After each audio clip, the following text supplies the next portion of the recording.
Hello, sisters. This is Saida Ayala, Director of Educational Assistance and Initiatives from Upsilon Foundation.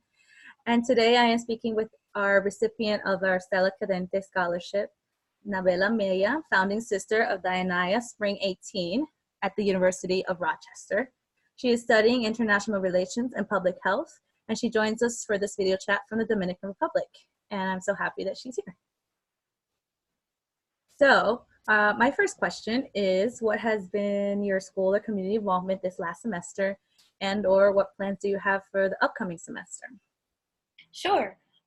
So on campus, I've been an international student mentor for 2 years already.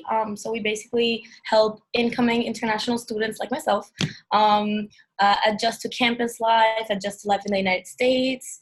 I'm also a part of the ballet dance group, and I have been for the past 3 years. And I work on campus as a student aide. And next semester, this fall, 2019, I will be studying abroad again in Brussels, and I will be interning for the European Health Management Association, which deals with international health policy. And it seems that you're still continuing to stay busy and stay relevant and international and try to get as much cultural experience as possible during your schooling. And so this award was a scholarship to study abroad, and you completed your study abroad this summer in the region of northwestern India called Ladakh. Yes. Tell us a little bit about how that experience went for you. Of course. So basically, we were, along with my professor of public health and 3 other students, we were researching on the effects of climate change in the mental health of mountain populations. Mountain populations tend to be very, very susceptible to climate change events. And so we wanted to see how the community was dealing, especially with a relatively recent event that happened in 2010. They had a huge storm that caused many landslides, and a lot of people died. So we were trying to see how the community was healing from that and just coping with the effects of climate change. Well, yeah, that's a very important topic for us to all be aware of and make our own contributions and changes. And you also mentioned that one of your aim was to understand the stressors and mental health of the people in Ladakh. Could you share something about anything you learned about their mental health? Sure. So what we did was we interviewed Amchis, who are traditional healers of the Himalayas, about the mental health needs of their patient population. And we discovered, according to the Amchis, that yes, climate change does affect the mental health of their population. And even though mountain communities are usually not the ones contributing the most to climate change, they're usually the ones receiving the adverse effects of it. So they suffer a lot from it. And this represents short farming seasons, extreme weather, and the landslides that I already mentioned are some of the challenges that the region faces. But we also learned that it's not just climate change, but it's that according to the Amchis, the youth is like straying away from traditional ways of life. People don't want to stay back in the villages anymore. People want to go to the cities, become educated, get better opportunities, but then nobody stays behind to take care of the sheep and take care of the gardens, which is also very important for village sustenance. They also said that there's a lot of competition in school and in business, and tourism has been growing a lot recently, and that doesn't always benefit the local population, because tourists tend to be very unfortunately they pollute a lot, and they don't really have as much consideration for the environment as local population does. Mm-hmm. So we discovered that was also one of the stressors in the Ladakhi population.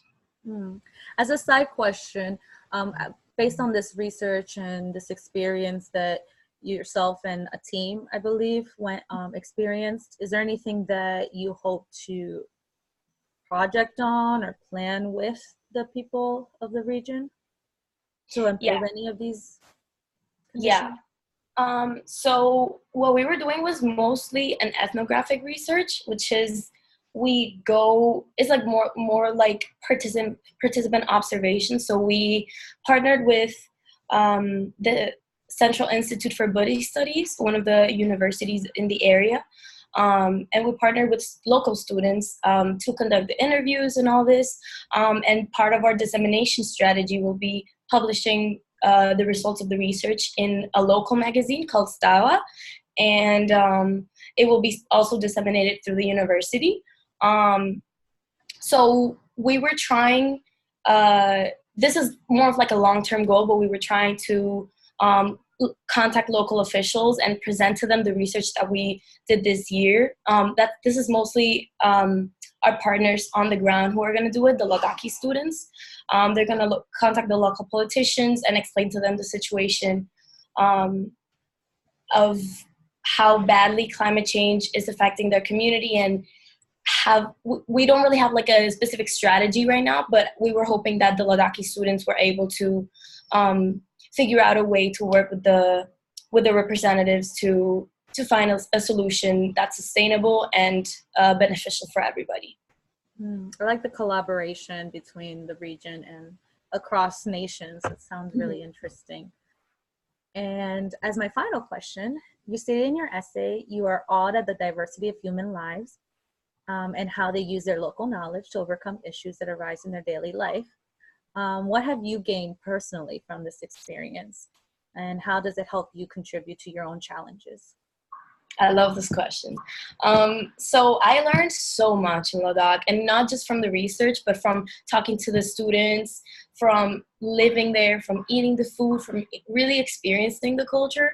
Because I feel like in order to experience a culture, you need to really engage with the population and the region itself. And I feel like we did a lot of that. So for me,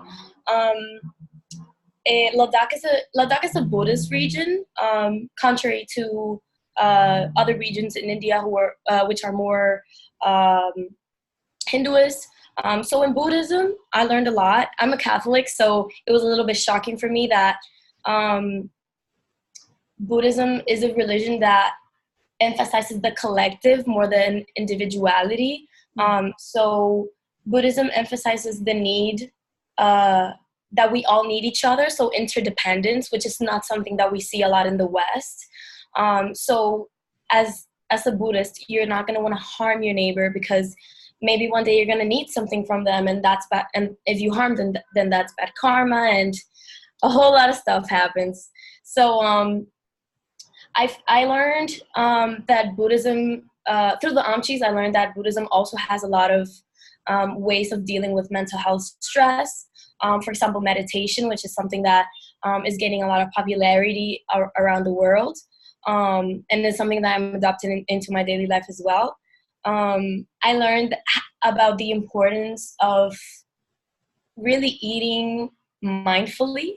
I feel like in the West, it's a little bit more difficult for us to eat mindfully because we may not have a lot of time, or we don't have that much access to very like fresh produce, like farmers markets and stuff like that. But I did eat a lot of veggies in Ladakh. I'm not a veggie person, but I actually really enjoyed those. And I'm actually starting to include them in my daily life as well. And yeah, just being a wholesome person that doesn't harm nor nature nor other people, and I think that's the way to live. I think that's what's wonderful about like studying abroad and why this scholarship exists. And it's like that opportunity to expand and to grow and through these experiences and try new things.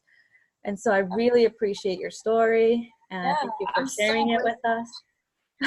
And I hope that other people come away with something as well, especially mindfulness, meditation, working together, that collective endeavor is powerful. Thank you so much. Yeah, it really is. And I'll hear from you soon. Thank you. Thank you so much. Bye.